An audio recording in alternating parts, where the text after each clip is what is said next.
Hi everyone, this is Mindy and welcome to my channel.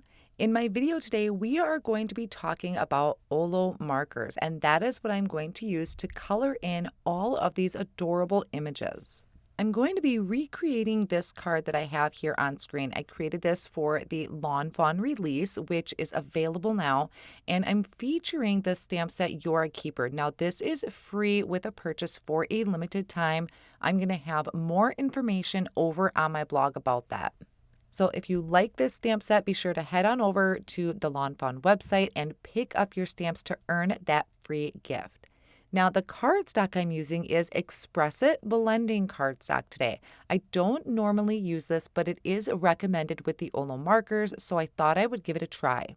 Now, the other stamp sets that I'll be using for my card project are a Bug Deal, which was previously released, and High Five, which, if you remember, was a part of a kit last year. I think it was last year, and is now available for purchase on the website.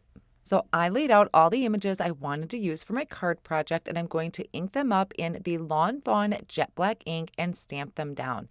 Now off screen, I am going to stamp a few more of the flowers and the leaves to fill in my branch and my scene a little more.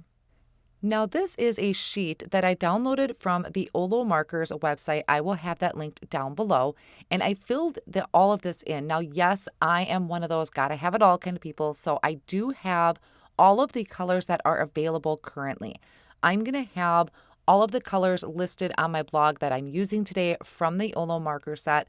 I did also try and put the caps on the screen. I'm not very good about doing that. I usually hold my cap, but I will have them for sure listed over on my blog.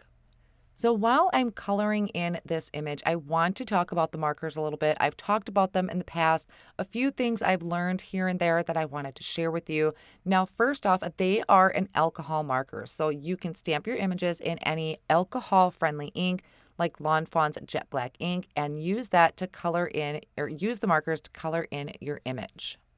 If you already have Copic markers in your collection and you're not sure if you really want to invest in another set of markers, what you can do, or what is the easiest thing you can do, is take a look at some of the color combinations that I may be using or that other people are using, and just start with that. Maybe pick out 3 or 4 markers that you really like, and maybe you don't have a shade like that in your Copic marker collection.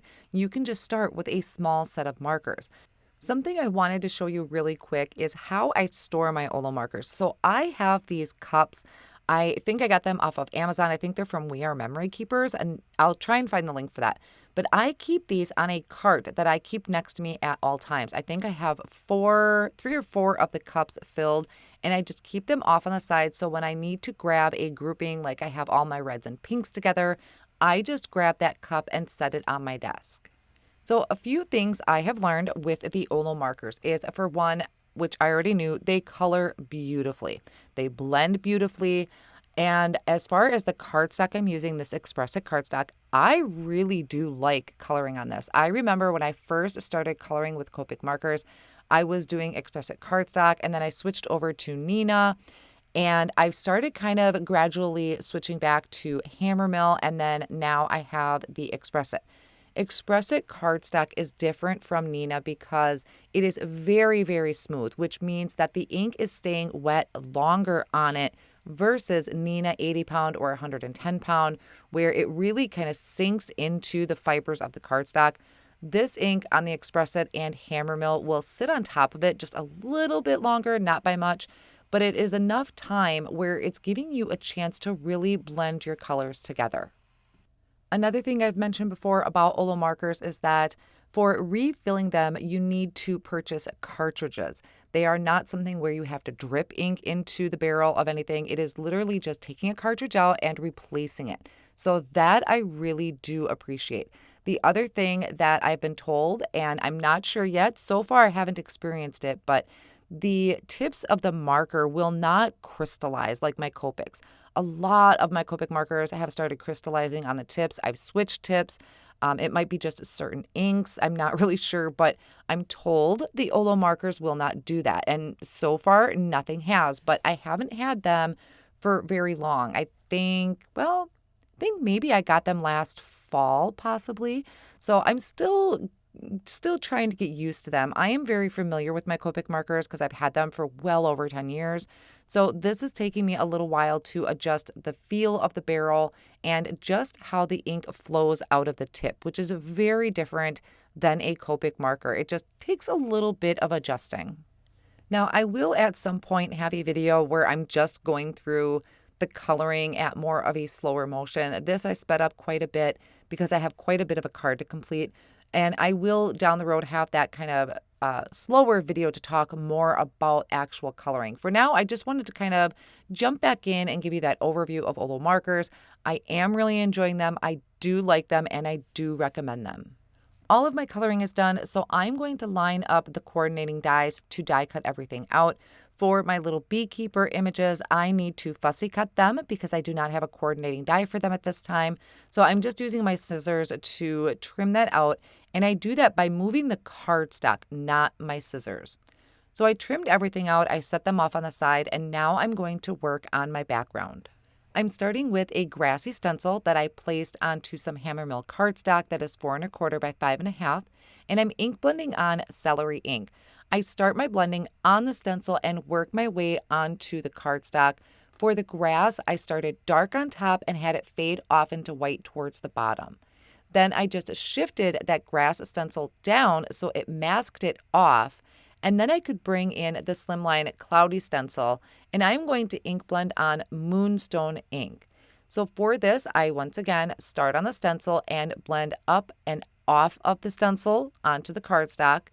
Once I have just that really light layer of ink there, I'm going to take my stencil, move it down and over, and I will continue that process all the way down the front of my card.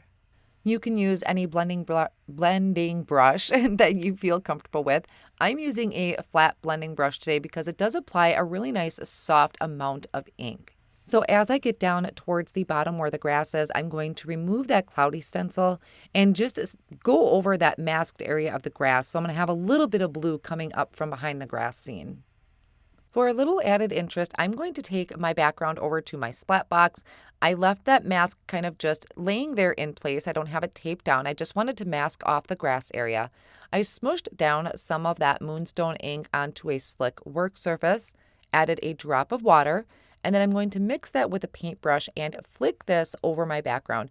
You don't have to do this. I just really like adding these splatter marks a lot lately, and I'm also going to do it with some white ink.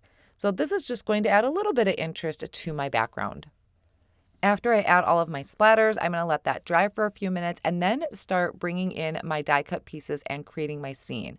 So my tree branch here is going to come off of the side of the card, and I just used a tape runner to attach that. And then I started bringing in my pieces and just kind of placing them where I wanted to go. Thankfully, at this point, I did already have an example done, so I knew about where everything was going to go.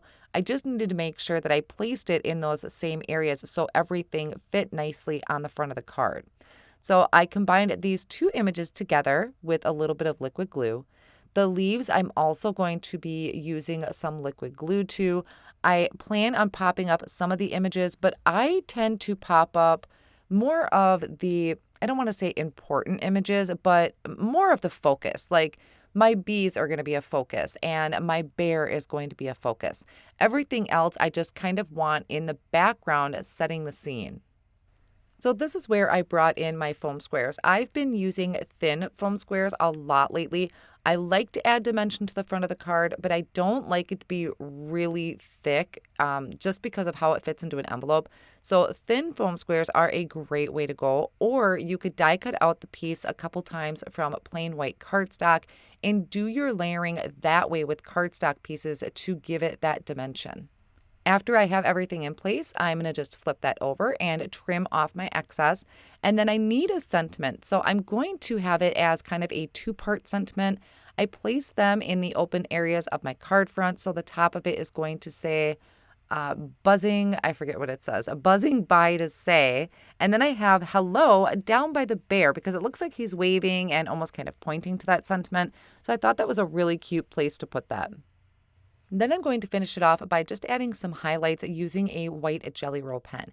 Now, once again, like I said, that beekeeper set is a gift with a certain amount of purchase from Lawn Fawn's website. if you miss the date or you don't place an order in for it, you can substitute this type of scene using any of the bears that Lawn Fawn carries. They have a few different really cute sets. So even if you miss out on this one, there are still other ones that you could substitute in there. So that finishes off my card project for you today. I absolutely love this mini May release from Lawn Fawn right now. I have a ton of inspiration videos that I want to share with you. So I hope you enjoyed this. All of my supplies will be listed down below in the video description and over on my blog as well. Thank you so much for joining me today, and I'll see you again really soon.